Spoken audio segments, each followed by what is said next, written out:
Hello everyone, this is Vishal.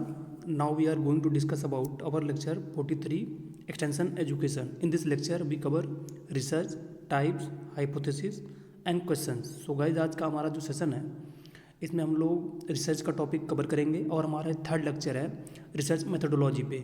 I think इसके पहले जो प्रीवियस में 2 लेक्चर हुए हैं काफ़ी अच्छे, उसमें जो भी कॉन्सेप्ट थे हमने कवर किए। थर्ड वाला लेक्चर आज वाला हम कवर करेंगे। जो भी आपके डाउट है सजेशन होंगे कमेंट सेक्शन बॉक्स में राइट डाउन करिएगा। आज हम लोग टाइप्स, हाइपोथेसिस एंड क्वेश्चन को कवर करेंगे। First of all type of research. Research को हमने ऑलरेडी कवर कर रखा है कि रिसर्च क्या होता है। रिसर्च जस्ट लाइक 2 वर्ड से लिया गया है, री प्लस सर्च। री मिस होता है अगेन हो गया, search miss to find out हो गया। एक केयरफुल इन्वेस्टिगेशन होता है, प्रोसेस है इंक्वायरी का, इन्वेस्टिगेशन का, जिसमें मेथड लगता है और सिस्टमेटिक होता है। सोर्स टू इंक्रीज नॉलेज, इसलिए नॉलेज को इंक्रीज करने के लिए रिसर्च किया जाता है। तो इसी के सीरीज में हम लोग आज टाइप्स ऑफ रिसर्च देखेंगे। First 3 perspective. तो जो मेजर इसके 3 पर्सपेक्टिव है, पहला हमारा fundamental pure research versus applied research, qualitative research versus quantitative research, conceptual theoretical versus empirical research. तो हम लोग देखेंगे फंडामेंटल रिसर्च क्या है, अप्लाइड रिसर्च क्या है, क्वालिटेटिव रिसर्च क्या है, क्वांटिटेटिव रिसर्च क्या है, कॉन्सेप्चुअल थ्योरेटिकल रिसर्च क्या है, एम्पिरिकल रिसर्च क्या है। फर्स्ट ऑफ ऑल फंडामेंटल और प्योर रिसर्च। फंडामेंटल जो रिसर्च होता है उसी को प्योर रिसर्च भी बोला जाता है और इसी को कॉन्सेप्चुअल भी बोला जाता है। तो fundamental research it is mainly concerned with generalization and what the formulation of theory, research concerning with the natural phenomena are relating to pure methods, pure mathematics are example of fundamental research। तो fundamental research जो होता है वो how, what, when के base पे होता है। मतलब हम लोग जो हाउ कैसे हुआ, कब हुआ और क्यों हुआ, इसी के बेस पे हम लोग रिसर्च करते हैं, जिसमें नेचुरल फिनोमेना यूज करके मैथमेटिकल जो टूल्स होते हैं उसको एग्जाम यूज करके हम लोग इसका सॉल्यूशन ढूंढते हैं। देन हमारा अप्लाइड रिसर्च क्या है, it's aim at finding a solution for an immediate problem facing a society or an industrial business organisation. Research facing a concrete social business problem in example of applied research. तो applied research जो है, जो immediate जो problem होती है, जो society our industry face कर रही है, उसके सॉल्यूशन के लिए जो हम लोग क्विक रिसर्च करते हैं उसे अप्लाइड रिसर्च बोला जाता है। और ये स्पेसिफिक प्रॉब्लम के बेस पे होता है। जस्ट लाइक डिस्कवरी ऑलरेडी पहले हो चुकी है बट उसको न्यू टेक्नोलॉजी हमको देना है, तो हम लोगों ने उसमें रिसर्च कर दिया, तो वो अप्लाइड रिसर्च होता है। जो फंडामेंटल रिसर्च का हमारा एग्जांपल हो गया, जस्ट लाइक जो पहले क्रिस्टल हुए, क्रिस्टल में हम लोग मेटल को ढूंढते हैं, तब वो हमारा फंडामेंटल रिसर्च हो गया, जिसमें सीधा आंसर हम लोग देते हैं किसी भी प्रॉब्लम का। और अप्लाइड रिसर्च स्पेसिफिक प्रॉब्लम को लेकर चलते हैं। देन क्वालिटेटिव रिसर्च क्या है, is concerned with qualitative phenomena relating to or involving quality or kind. For instance, when we are interested in investigating the reason for human behavior, social cultural observation करते हैं, जो हमारे society का क्या social prospectus है, क्या उसका culture है, इसको हम लोग क्वालिटेटिव रिसर्च करते हैं। जस्ट हमारा इसका एग्जांपल हो जाएगा पर्सनल इंटरव्यू। जब हम लोग कोई भी हाइपोथेसिस बनाने से पहले या रिसर्च मेथोडोलॉजी लगाने से पहले डेटा कलेक्शन करते हैं पर्सनल इंटरव्यू से। स्पेशली हमारे एक्सटेंशन में जो होता है वो क्वालिटेटिव रिसर्च ही मोस्टली यूज होता है। पर्सनल इंटरव्यू शेड्यूल से हम लोग डेटा कलेक्ट करते हैं, उसी को हम लोग बोलते हैं क्वालिटेटिव रिसर्च। इस पर स्पेशली किसी क्वालिटी को ध्यान दिया जाता है कि उनके उस सोसाइटी का क्या कैरेक्टर है, क्या कल्चर है। देन क्वांटिटेटिव रिसर्च क्या है, is based on the measurement of quantity और amount. It is applicable to phenomena that can be expressed in term of quantity. तो क्वांटिटेटिव रिसर्च जो है, क्वांटिटेटिव रिसर्च जो होता है, इसमें हम लोग एज ए नंबर के बेस्ड पे होता है, जिसमें हम लोग statistical method, mathematical tool classify करके, इसका जो एग्जांपल है क्वेश्चनर हो गया। क्वेश्चनर से भी हम लोग डेटा कलेक्शन करते हैं, जिसमें हम लोग अपना वो जो भी मेंशन कर देते हैं कि हमको इसके बेस में इंफॉर्मेशन चाहिए। और क्वेश्चनर में जो होता है, रिसर्चर वो खुद से इंफॉर्मेशन को कलेक्ट नहीं करता, बस वो क्वेश्चनर बना के सोसाइटी में डिस्ट्रीब्यूट कर देता है अपने हिसाब से। जो सोसाइटी के मेंबर होते हैं उसको फिल करके रिसर्चर को दे देते हैं। तो वो हमारा क्वांटिटेटिव रिसर्च हो गया, इन नंबर में हो गया ये। Then conceptual theoretical versus empirical research. Conceptual research क्या है, is related to some abstract idea और थ्योरी।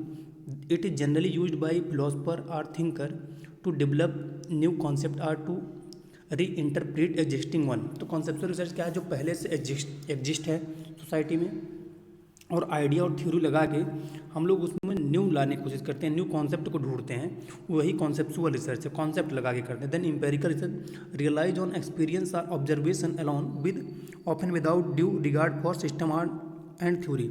एम्पेरिकल रिसर्च जो पहले से है, इसको हम लोग first of all experience base पे इसमें हम लोग फाइंड आउट करते हैं, इसमें कोई भी थ्योरी नहीं लगती है।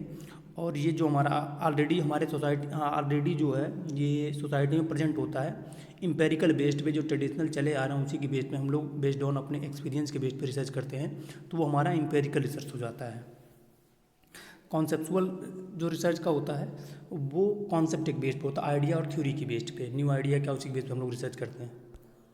Then hypothesis in social research. Hypothesis क्या होता है, what is hypothesis, a statement conjectural tentative about something event relationship the validity of which is usually unknown।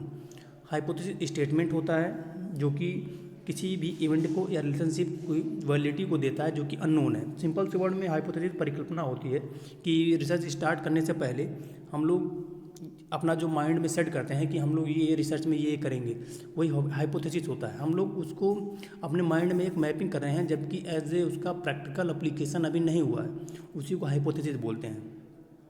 A hypothesis is a concept और idea that you test through research in experiment. In other word it is a prediction that is can be tested by research.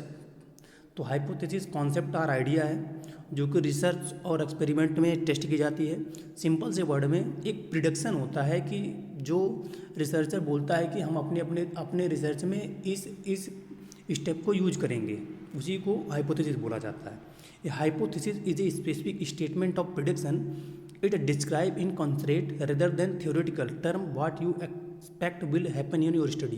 तो hypothesis specific statement होता है prediction का, जिसमें researcher पहले से ही decide कर देता है कि हमने रिसर्च टॉपिक में ये रिसर्च मेथड में यूज करेंगे, वही होता है hypothesis. Most researcher come up with hypothesis statement at the beginning of the study.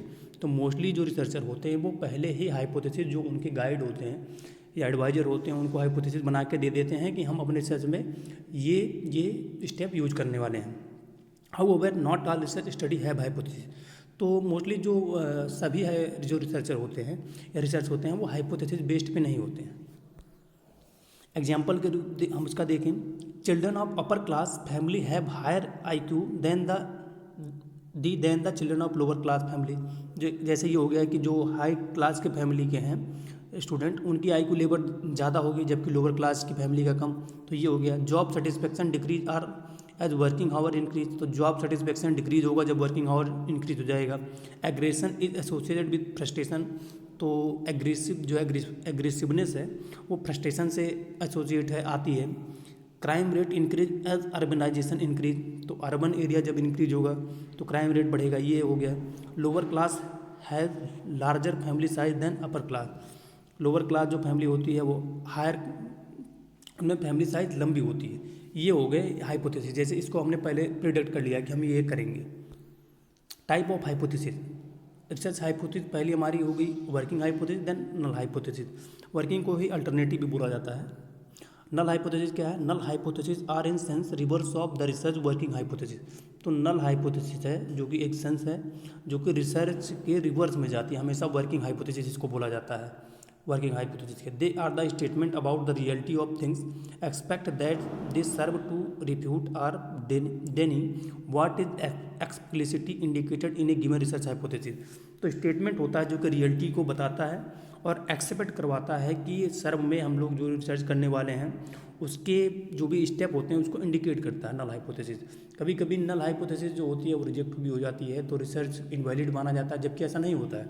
हमने रिसर्च किया बट हमको कुछ ना कुछ तो नॉलेज हमारी इंक्रीज हुई, तो इनवैलिड रिसर्च नहीं हुआ वो। The research hypothesis are working hypothesis. Hypothesis drive from the research theory about some social phenomena are called as research hypothesis. तो जो रिसर्चर की थ्योरी से या सोशल फिनोमिना से निकल के हाइपोथेसिस हम लोग बनाते हैं उसे रिसर्च हाइपोथेसिस बोलते हैं। Researcher believe the research hypothesis to be true. तो रिसर्चर जो है वो हमेशा मानता है कि रिसर्च हाइपोथेसिस है वो ट्रू होती है, जबकि ऐसा नहीं होता है। कभी कभी जो टाइप 1 भी रिजेक्ट हो जाता है मोस्टली। तो ये कॉन्सेप्ट गलत है कि नल हाइपोथेसिस हमेशा इनवैलिड मानी जाएगी, जो रिसर्च हाइपोथेसिस है वो वैलिड माना जाएगा रिसर्च हमारा। ये मिसकॉन्सेप्शंस है। Reason why null hypothesis model are use to be test hypothesis. Null hypothesis क्यों यूज किए जाते हैं रिसर्च हाइपोथेसिस में? पहला हो गया because the researcher define his role as being more detected and being objective about a social phenomena event problem compared with layman. It would appear as though we were not behaving objectively if the attempted to prove true that which we believe to be true initially. तो researcher जो होता है वो define करता है मोर डिटेक्टिवली और मोर objective से social phenomena जो होता है उसको इजीली डिफाइन कर देता है, इसलिए यूज किया जाता है। It seems easier to prove something false that to prove it true. तो ये माना जाता है कि कोई कॉन्सेप्ट जो है वो फॉल्स है तो हम इसको इजीली ट्रू कर देंगे, इसलिए प्रूव कर देंगे, ये भी होता है। Convention it is conventional in social sciences to use null hypothesis. तो कन्वेंशनल भी मेथड है कि सोशल साइंस में हमेशा नल हाइपोथेसिस यूज की जाएगी, ये भी है। Then probability theory under this theoretical model hypothesis have a livelihood of being either true or false. null hypothesis are particularly useful in such model. तो प्रोबेबिलिटी थ्योरी से इसमें हम लोग ये गेन कर लेते हैं कि हमारी जो हाइपोथेसिस है वो ट्रू और फॉल्स है, तो पर्टिकुलरली इसके बेस पे हम लोग मॉडल बना लेते हैं। ये भी एक प्रोबेबिलिटी थ्योरी भी है जिससे हम लोग नल हाइपोथेसिस का यूज़ करते हैं रिसर्च हाइपोथेसिस में। Then type of research questions, पहला हमारा डिस्क्रिप्टिव हो गया, देन रेशनल हो गया, देन कैजुअल हो गया। डिस्क्रिप्टिव क्या है? When a study is designed primarily to describe what is going and what exist. तो जब हम लोग डिजाइन बनाते हैं जो प्राइमरीली ये बताता है कि क्या चल रहा है और क्या एग्जिस्ट है, वो होता है डिस्क्रिप्टिव। एग्जाम्पल में public opinion poll that seek only to describe the proportion of people who hold various opinion are primarily descriptive in nature. For instance, if you want to know what percent of population would vote for the particular political party in the next Lok Sabha Vidhansabha election, we are simply interested in describing something. तो descriptive यही होता है present time पे जो भी अभी जो election होते हैं इसी के बेस पे ओपिनियन पोल निकाले जाते हैं, तब वो डिस्क्रिप्टिव होता है। देन रेशनल क्या है? When a study is design to look at the relationship between two or more variable. तो रेशनल ये होता है जब टू आर मोर वेरिएबल के बीच में रिलेशनशिप को हम लोग डिफाइंड या रिप्रेजेंट करते हैं, तो वो होता है relational. Example public opinion poll that compares what portions of male and female say that would vote for a candidate in the next election is essentially studying the relationship between gender and voting preference. तो rational में क्या है कि हम लोग दो variable, जैसे हमारा मेल और फीमेल हो गया, तो हम लोग इसमें डिस्क्राइब कर देते हैं कि इतना मेल इस पार्टी को वोट देने के लिए बोल रहा है, इतना फीमेल इस पार्टी को, तो हमारा रिलेशनल हो गया। Then causal, when a study design to determine whatever one or more variable. Example में a programme or treatment variable causes or affect one or more outcome variable. तो example इसका what we did a public opinion poll to try to determine whether a recent political advertising comparison change voter preference, we would essentially to be study whatever the comparison cause change proportion of vote who would vote A political party effect. तो example में जैसे programme हो गया, treatment हो गया, जैसे comparison चलाए जाते हैं, वो कितना इफेक्ट डालेगा पार्टी के वोट पे, ये होता है हमारा कैजुअल। मतलब कैजुअल हम लोग वेरिएबल्स मोर वेरिएबल यूज करके यहाँ से कैजुअल निकालते हैं, ये हमारा होता है कैजुअल।